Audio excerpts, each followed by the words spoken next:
चला. सॉरी लेकरांनो, थोडं इंटरप्शन झालंय. लाईट गेली होती. त्यामुळे परत कंटिन्यू करतोय. तर डिस्कशन पहा. काय सांगितलं होतं, की हा वरती जनरेटर आहे. ठीक आहे. ही बस बार आहे. ठीक आहे. बस बार काय असतं, एक कॉमन लिंक असते. ठीक आहे. मी पुढे पण एक्सप्लेन करेल तुम्हाला. आणि हा सपोज आर-वाय-बी पैकी कुठला एक फेज या ठिकाणी आपण कन्सिडर केलेला आहे. आता इथे बघा, जो नॉर्मल करंट आहे तो फ्लो होतोय. बघा जनरेटर कडून इकडे नॉर्मल करंट फ्लो होतोय. बट जर फॉल्ट ऑकर होत असेल, तर फॉल्ट ऑकर झाला, तर मॅग्निट्यूड ऑफ फॉल्ट करंट कसं असतं? Opposite to the normal current. मी तो पॉइंट लिहिला, the direction of fault current always opposite to the normal current direction. ठीक आहे. इथपर्यंत ठीक आहे. आता लक्ष द्या रे. तर या ठिकाणी काय, सपोज लेकरांनो, सीटी सीटी काय रिप्रेझेंट करतोय रे? Current transformer. सीटी काय रिप्रेझेंट करतोय? Current transformer. ठीक आहे. करंट ट्रान्सफॉर्मर काय मेजर करतो? तर करंट ट्रान्सफॉर्मर पहा. येस, जसं मी म्हणत होतो, की करंटचं रेशो रिप्रेझेंट केलेलं असतं. फॉर एक्झाम्पल सीटीचं रेशो आहे. ठीक आहे. सीटीचं रेशो आहे 10:1. 10:1. याचा अर्थ हा 10 अँपिअरला किती करंट तिकडे फ्लो करतोय रे? 1 अँपिअर करंट फ्लो करतोय. पण नॉर्मल करंट पेक्षा फॉल्ट करंटचं मॅग्निट्यूड जास्त असतं. मग असं कन्सिडर केलं की आपण इथे फॉल्ट ऑकर झालाय आणि फॉल्ट करंटचं मॅग्निट्यूड आहे, ठीक आहे, या ठिकाणी सपोज 100 अँपिअर. फॉल्ट करंटचं मॅग्निट्यूड किती आहे? 100 अँपिअर. मग जसं की 10 अँपिअरला 1 अँपिअर देत होता, फॉल्ट करंट 100 अँपिअर आहे. 100 अँपिअरला इकडे किती फ्लो होईल? 10 अँपिअर फ्लो होईल. ठीक आहे. 10 अँपिअर करंट फ्लो झाला, की ही जी कॉईल, ह्याला रिले कॉईल म्हणतो आपण. ठीक आहे. काय म्हणतो त्याला? Relay coil. मग ही जी रिले कॉईल आहे, ही काय होते? ह्या 10 अँपिअरच्या करंटमुळे मॅग्नेटाइज होते. मॅग्नेटाइज झाली म्हणजे काय होणार आहे? हे जे आयर्न प्लंजर आहे, हे दिसतंय ना मध्ये, ठीक आहे, टी शेपचं, त्याला म्हणायचं आयर्न प्लंजर. काय म्हणायचं त्याला? येस, एव्हरीवन, ह्याला म्हणायचं लेकरांनो आयर्न प्लंजर. Iron plunger. ठीक आहे. मग हा जो आयर्न प्लंजर आहे, हा काय होतो? ही कॉईल मॅग्नेटाइज झाली. मॅग्नेटाइज झाल्यानंतर हा iron plunger vertically downward move होतो. हा व्हर्टिकल डाउनवर्ड मूव्ह झाल्यामुळे काय होणार? इथले कॉन्टॅक्ट क्लोज होणार. इथले कॉन्टॅक्ट क्लोज झाल्यानंतर हा सर्किट क्लोज होईल ना. इथला कॉन्टॅक्ट क्लोज झाल्यामुळे लूप कंप्लीट झालं. इथे करंट फ्लो होईल. करंटची डायरेक्शन कशी असेल पहा. तर या ठिकाणी करंटची डायरेक्शन असेल ही आहे इकडे. इकडे पॉझिटिव्ह पोलॅरिटी, इकडे निगेटिव्ह पोलॅरिटी. हे अशा प्रकारे करंट फ्लो होईल. आणि परत करंट फ्लो झाल्यामुळे ही जी ट्रिप कॉईल आहे, ही परत मॅग्नेटाइज होईल. आणि मॅग्नेटाइज झालं की हा परत जो आयर्न प्लंजर आहे सेकंड नंबरचा, तो या साइडला शिफ्ट होईल. This is the general diagram, or this is the equivalent diagram of the how the fault will clear. Okay. So current flow झाला की ही कॉइल पर मॅग्नेटाइज होऊन हा प्लंजर जो आहे तो इकडे ऍक्ट होईल आणि इथे सर्किट ब्रेकरचे कॉन्टॅक्ट काय झाले? ओपन होतील. आणि ही जी प्रोसेस आहे फार फास्ट प्रोसेस होते. ठीक आहे. आणि मला सांगा मग, जरा सर्किट ब्रेकरचे कॉन्टॅक्ट जर ओपन झाले, तर हा करंट इकडून इकडे ह्या बस बारकडे किंवा जनरेटर मध्ये फ्लो होईल का रे लेकरांनो? अजिबात फ्लो होणार नाही. That's it. इथपर्यंत. तर एक एक शॉर्ट बट स्वीट मध्ये सगळ्या प्रोटेक्टिव्ह इक्विपमेंटचं, स्विचगेअर इक्विपमेंटचं एक कोलॅबरेटेड फॉर्म मध्ये वर्क या ठिकाणी आपण बघतोय. तर मोस्टली आपण जो रिले म्हणतोय ना, तर हा रिले काय करतोय? फॉल्ट करंट सेन्स करतोय. रिले काय करतोय? The function of relay the function of relay the function of relay is to sense the magnitude of fault current, magnitude of fault current. ठीक है. काय रिले करणार? The function of relay is to sense the magnitude of fault current. आणि magnitude of fault current sense कसं करतं? In terms of, yes, याला आपण current transformer ratio म्हणतो, सीटी रेशो. ह्याला काय म्हणायचं रे? सीटीज रेशो म्हणायचं. ठीक आहे. सीटी रेशो कसा असेल? Secondary current upon primary current. मी पुढे एक्सप्लेन करेल, डोंट वरी. जस्ट ह्या पॉइंट ऑफ व्ह्यू पर्यंत तुम्हाला कळणं गरजेचं आहे. ठीक आहे. ओके. कशा प्रकारे वर्क होतं ह्याचं सुद्धा डिटेल्स एक्सप्लेनेशन मी पुढे देईल. नेक्स्ट. आता पहा बच्चो, की आता जसं आपण म्हटलंय, की जनरेशन पासून ते युटिलायझेशन पर्यंत कंटिन्युटी ऑफ सप्लाय काय पाहिजे रे? मेंटेन पाहिजे. अनइंटरप्टेड पॉवर सप्लाय आपल्यापर्यंत आला पाहिजे. मग हे पॉसिबल कशाने आहे? तर हे पॉसिबल आहे with the help of switch gear equipment और with the help of yes switch gear system किंवा त्यालाच आपण प्रोटेक्टिव्ह सिस्टीम म्हणतोय. मग ह्या प्रोटेक्टिव्ह सिस्टीमच्या नेसेसिटीज काय आहेत? ह्या तुमच्या समोर लिहिलेल्या आहेत किंवा बघा कशाप्रकारे the The power system should not allowed to operate under faulty condition. It affect rest of the healthy system and major damage to the system. Hence, faulty part of system should be disconnected and isolated as quickly as possible. जर power सिस्टीमवर जर fault झाला तर तो minimum time duration मध्ये काय झालं लेकरांनो clear झाला पाहिजे. बरोबर आहे. आणि आपल्याला माहिती आहे रे की जनरेशन पासून ते युटिलायझेशन पर्यंत पूर्णच्या पूर्ण जी सिस्टीम आहे ती कंटिन्युटी ऑफ पॉवर सप्लाय कधी मेंटेन करू शकेल जर आपल्याकडे power system strong protection system जर स्ट्रॉंग असेल तरच. मग सगळ्यात मेन नेसेसिटीज काय आहेत? सो की जो जिथे फॉल्ट ऑकर झालाय तो झाला अनहेल्दी पार्ट. ठीक आहे. जिथे फॉल्ट ऑकर झालाय तो अनहेल्दी पार्ट झाला आणि तो मिनिमम टाइम ड्युरेशन मध्ये काय व्हायला पाहिजे? क्लिअर व्हायला पाहिजे. तरच त्याचा इफेक्ट पुढच्या हेल्दी पार्टवर दिसणार का? नाही. जस्ट मी एक तुम्हाला छोटंसं रिप्रेझेंटेशन करून दाखवतोय. बघा कळतंय का? ठीक आहे. फॉर एक्झाम्पल इथे जनरेटर आहे. ठीक आहे. हा बस बार इकडे पूर्ण सिस्टीम पुढच्या चालू झाल्यात. ठीक आहे. आणि या ठिकाणी लेकरांनो, या ठिकाणी इथे आहे मोटर. ठीक आहे. बघा ही सिंगल लाईन डायग्राम आहे.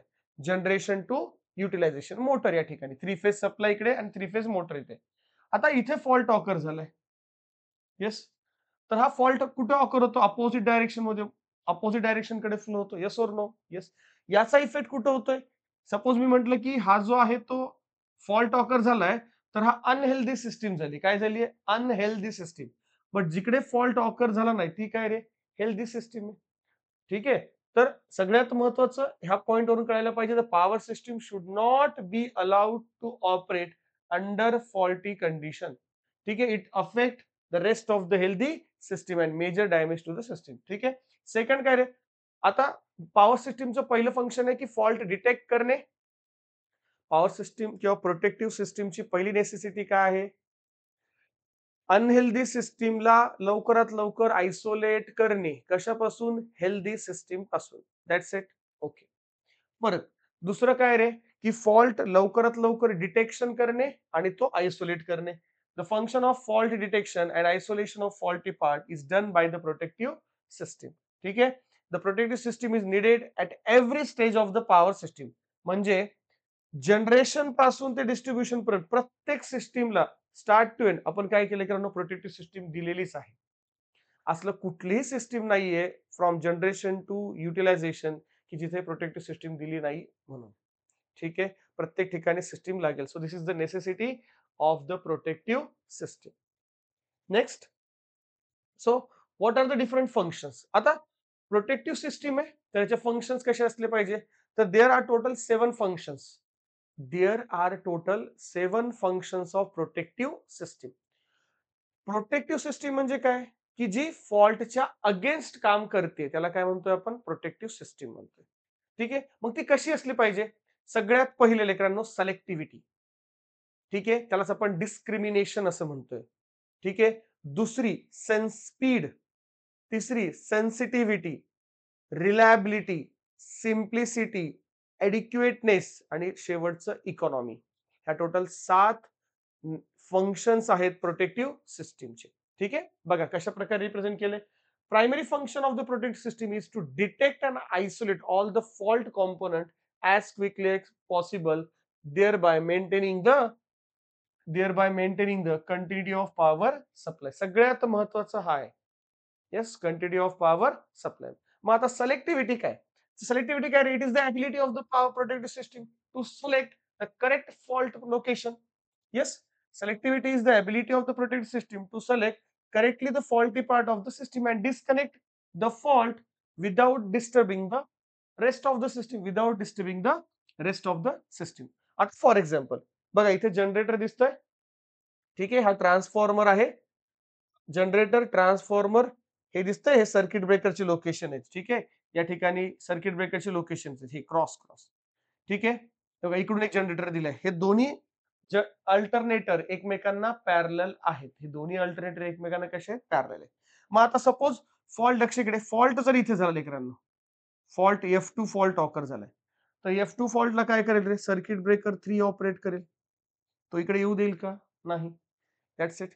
फॉल्ट जर इकडे झाला, लक्ष इथे इथे फॉल्ट ऑकर झाला. तर फॉल्ट F3 झाला, तर हा सर्किट ब्रेकर इथे ऑपरेट करेल. फॉल्ट जर इथे झाला, इथे फॉल्ट जर ऑकर झाला, तर त्याला कोण ऑपरेट करेल?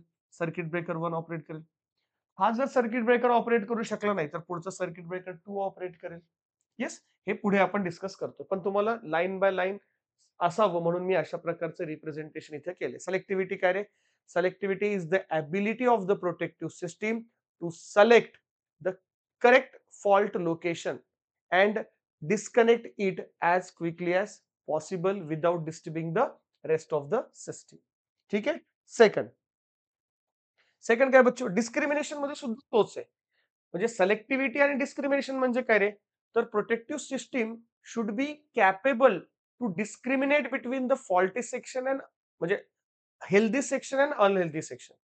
म्हणजे सपोज आपण काय केलंय या ठिकाणी बाळांनो, सपोज फॉल्ट ऑकर झालाय इथे, बरोबर आहे. आणि हा जर CB2 ऑपरेट होत असेल म्हणजे फॉल्ट ऑकर झाला F1, तर कुठलं सर्किट ब्रेकर ऑपरेट व्हायला पाहिजे?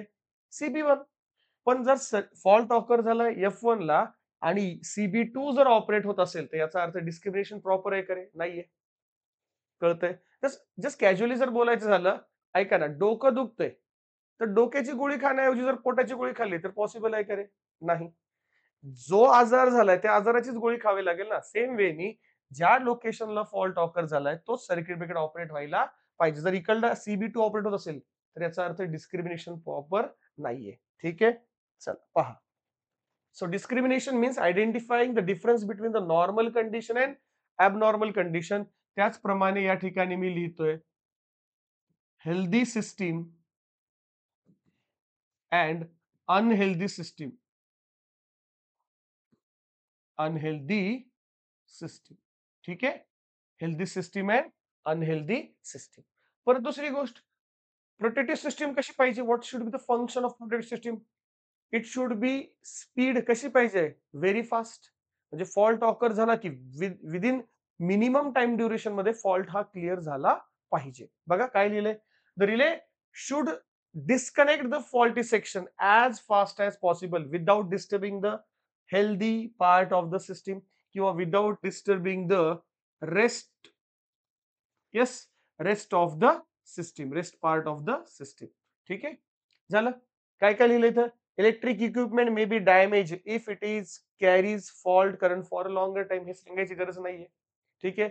जर फॉल्ट करंट जर जास्त वेळ त्या इक्विपमेंट मधून जर फ्लो होत असेल, तर तो काय होणार लेकरांनो? डॅमेज होणार. दुसरी गोष्ट काय रे? Chances of developing other fault due to the previous fault are not reduce. जर अगोदरचा फॉल्ट क्लिअर झाला नाही, तर नेक्स्ट फॉल्ट काय होईल? सॉरी, अगोदरचा फॉल्ट जर क्लिअर झाला नाही लेकरांनो, येस, त्याचा अर्थ काय रे? तो पुढच्या सिस्टीमला सुद्धा काय करेल? येस, पुढच्या सिस्टीमला सुद्धा तो डॅमेज करू शकतो. थर्ड पॉइंट काय? Power system stability is improved if speed is high. हे फार इम्पॉर्टंट आहे. Yes, so that means stability stability yes, which is directly proportional to speed of fault clearing time. Speed of fault clearing.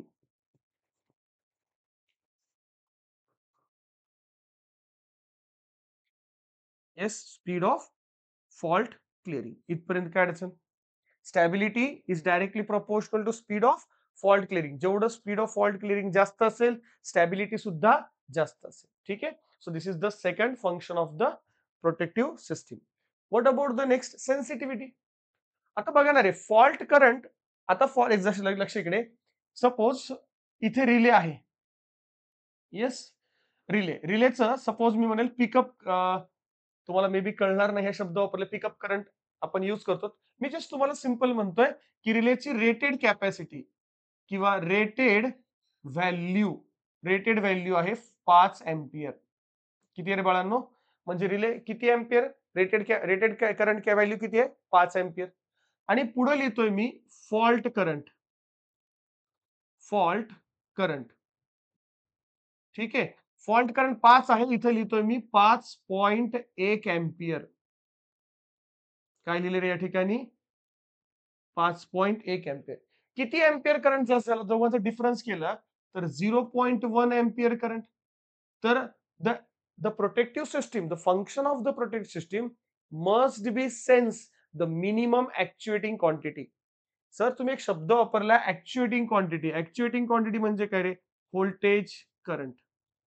Yes, the power system or the protective system should, yes, should sensible to the low value of actuating quantity. म्हणजे किती 0.1 small change आहे. हा small change सुद्धा protective सिस्टीमने काय केला पाहिजे? Sense केला पाहिजे. सो इथे लिहिले sensitivity. It is the ability of the system to operate for a lower value of actuating quantity or मी या ठिकाणी म्हणेल लेकरांनो minimum yes value of actuating quantity. Actuating quantity कुठले आहेत? व्होल्टेज आणि करंट. त्याच्यानंतर काय the smaller the volt ampere. बघा लक्ष द्या, smaller the volt ampere the more is the sensitive of relay. जसं इथे लिहिले मी 1 व्होल्ट अँपिअर रिले एक आहे आणि दुसरा आहे 3 व्होल्ट अँपिअर रिले. कोण मोर सेन्सिटिव्ह आहे? 1 volt ampere is more sensitive than yes 3 volt ampere. तुम्ही म्हणा सर हे व्होल्ट अँपिअर का दिलंय? हे बर्डन ऑफ कॉईल असतं. CT yes burden of CT burden of CT. मी पुढे तुम्हाला प्रत्येक गोष्ट खूप छान प्रकारे एक्सप्लेन करणार आहे. रिलायबिलिटी म्हणजे काय रे? Yes it is the ability of the protective system. Relay system नाही. It is the ability of the protective system to operate under predetermined condition. Yes predetermined म्हणजे काय रे? तुम्हाला कळण्याच्या अगोदर म्हणजे फॉल्ट ऑकर झाल्याबरोबर ती प्रोटेक्ट सिस्टीम काय झाली पाहिजे? त्याच्या अगेन्स्ट वर्क केली पाहिजे. So predetermined condition that's it. The protective relay should not fail to operate in the event of fault. Yes आपण म्हणतो ना जसं की सपोज एखाद्या वेळेस लक्ष इकडे आपल्याला कुठेतरी बाहेर जायचंय आणि टू व्हीलर चालूच होत नाहीये. रिलायबल आहे का ती? नाहीये. येस एखादं इक्विपमेंट कसं पाहिजे रे? की जर अडचणीच्या वेळेस जर निघायचं असेल, कुठे जायचं असेल, तर ते पटकन स्टार्ट झाली पाहिजे. व्यवस्थित काम केली पाहिजे. That's it. तसं अदरवाईज काय रे? आपण जेव्हा लाईव्ह लेक्चरमध्ये व्हिडिओ घेत होतो, काय व्हायचं लेकरांनो? माईक वर्क करायचं नाही. म्हणजे रिलायबल होता का तो? नाही. कामाच्या वेळेसच तो काय पडायचा रे? बंद पडायचा किंवा प्रॉपरली वर्क नाही करायचं. सो रिलायबिलिटी चांगली आहे का त्यावेळेस? नाहीये. ठीक आहे? तर प्रोटेक्ट सिस्टमची reliability it is the ability of the protective system to operate under the predetermined condition. The protective relay should not fail to operate in the event of fault. ठीक आहे? हे झालं रिलायबिलिटी. नेक्स्ट काय लेकरांनो? Simplicity. एकदम simple circuit पाहिजेत. जी protective system तुम्ही द्यायला ती जर कॉम्प्लेक्स नेचरची असली तर कुठल्या प्रोटेक्टिव्ह इक्विपमेंटला कधी काम करायचं हे कळणार नाही. ठीक आहे?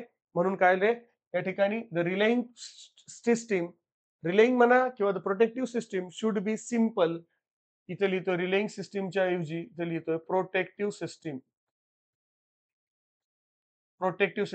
Should be simple so that it can easily be maintain. ठीक आहे? चलो मेंटेनन्सला पण प्रॉब्लेम नाही आला पाहिजे. Next reliability is the close related to simplicity. Simple the protect system greater its reliability. That's it. Adequateness same concept आहे. ठीक आहे? ॲडिक्युएटनेस म्हणजे काय रे? की एक प्रोटेक्शन नंतर जसं मी म्हणेल की प्रोटेक्शन आपण जसं की फॉर एक्झाम्पल आता आता पहा रे एक सिंपल. आता थोड्या वेळापूर्वी लाईट गेली होती बाळांनो. त्यामुळे व्हिडिओ आपला हा अर्धवट झाला होता आणि आता मी कंटिन्यू केलाय. तर याचा अर्थ काय? की माझ्याकडे बॅकअप प्लॅन होता का? नाही. माझ्याकडे प्रायमरी जो प्लॅन आहे किंवा जो प्रायमरी सोर्स आहे तो कंप्लिटली डिपेंड कशावर आहे? येस एम-एस-सी-बीच्या सप्लायवरती. हां, आता माझ्याकडे इन्व्हर्टर पण आहे, पण तो इन्व्हर्टर ह्या पॅनलचं लोड बेअर करू शकत नाही. बरोबर आहे. सेकंडरी बॅकअप पण आहे का माझ्याकडे? नाही. मग सांगायचं इंटेन्शन असं आहे, की ॲडिक्वेटनेस मीन्स व्हॉट? एक जर सिस्टम फेल झाली, तर दुसरी सिस्टम त्याच्या अगेन्स्ट वर्क करायला पाहिजे. ठीक आहे? ॲडिक्वेटनेस मीन्स व्हॉट? एक जर फंक्शन वर्क करत नसेल, तर दुसरं त्याच्यासाठी त्याच्या अगेन्स्ट वर्क करायला रेडी पाहिजे. सो बघा काय रे? The relay should provide sufficient protection to the system under abnormal condition. Protective protection should be provided in overlapping zone. Overlapping zone म्हणजे काय रे? Primary and backup protection. ठीक आहे. उदाहरणामध्ये ओव्हरलॅपिंग मी तुम्हाला इथे एक्सप्लेन करतोय. सपोज इथे जनरेटर आहे. ठीक आहे. इथं सर्किट ब्रेकर, हा बस बार, पुढं सर्किट ब्रेकर. इथे मी म्हणेल CB1, इथे म्हणेल CB2 आणि हे जे आहे, हे आहे बस बार आहे. ठीक आहे. आता इथे काय रे? हे पुढं सर्किट चाललंय. आता इथे काय झालंय? इथे जर सपोज फॉल्ट ऑकर झालाय. येस. इथे जर सपोज फॉल्ट ऑकर झाला, तर फॉल्ट करंट इकडे फ्लो होणार. I suffix F. आता ह्या फॉल्टला जर सर्किट ब्रेकर 2 हे झालं प्रायमरी प्रोटेक्शन. सर्किट ब्रेकर 2 काय वर्क करेल? Primary protection. ठीक आहे. आणि त्यानंतर हा जर ऑपरेट झाला नाही तर सर्किट ब्रेकर कोण ऑपरेट होईल? फर्स्ट ऑपरेट होईल. हे झालं सेकंडरी प्रोटेक्शन किंवा ह्याला म्हणेल आपण backup protection. Backup protection. That's it. Plan B म्हणतो आपण. That's it. क्लिअर आहे? चल. बघा, इकॉनॉमी. इकॉनॉमी काय रे? तर जसं सोप्या भाषेत सांगायचं असेल तर एखादी वस्तू, ऐका ना, एखादी वस्तू जर ₹100 ची असेल, ठीक आहे? तर त्याच्यासाठी प्रोटेक्शन आपण ₹50 वापरायला पाहिजे का रे? नाही. ती तर वस्तूची ओव्हरऑल कॉस्ट ₹150 होईल ना. सांगायचं इंटेन्शन असं आहे, की प्रोटेक्टिव्ह इक्विपमेंट जे आहेत, त्या प्रोटेक्टिव्ह इक्विपमेंटच्या 5% काय असलं पाहिजे? प्रोटेक्शन दिलं पाहिजे. म्हणजे suppose transformer, suppose economy explain करतो लेकरांनो. सपोज ट्रान्सफॉर्मरची किंमत आहे लेकरांनो ₹10,00,000. ठीक आहे. सपोज मी म्हणेल की ट्रान्सफॉर्मर आहे. ट्रान्सफॉर्मर. ठीक आहे. जनरल आपल्या जो एरियामध्ये ट्रान्सफॉर्मर असतो ना, तो 200 केव्हीएचा ट्रान्सफॉर्मर असतो. किती असतो? 200 केव्हीएचा ट्रान्सफॉर्मर असतो आपल्या जनरल एरियाजमध्ये. कुठे-कुठे 200-250 जवळ-जवळ म्हणतो आपण. मग हा जो 200 केव्हीचा ट्रान्सफॉर्मर आहे, ह्याची कॉस्ट असते लेकरांनो 4 to 5 lakh. Me just casually लिहितोय आणि एक्झॅक्ट ह्याच जवळ-जवळ प्राइस असते. ठीक आहे. किती प्राइस आहे रे? 4 to 5 लाख. आता यासाठी प्रोटेक्शन सिस्टम आपण ₹1,00,000 वापरायची का रे? हे योग्य आहे का? नाही. तर प्रोटेक्टिव्ह सिस्टम काय असली पाहिजे? ह्या इक्विपमेंटच्या कॉस्टच्या 5% असली पाहिजे. किती असली पाहिजे? 5%. 4,00,000 म्हटलं तर ते 4,00,000चे 5% किती झाले लेकरांनो? ₹20,000 झाले. किंवा 5,00,000 म्हटलं तर 5,00,000चे येस 5% म्हणजे किती झाले रे? ₹25,000 ची प्रोटेक्टिव्ह सिस्टम तिथे यूज झाली पाहिजे. ठीक आहे. बघून घ्या. ॲज अ रूल म्हणजे काय रे? Indian electricity rule, IE rule. I means Indian electricity rule. The protective system should not cost more than 5% of the total cost. जी टोटल कॉस्ट असेल त्याच्या.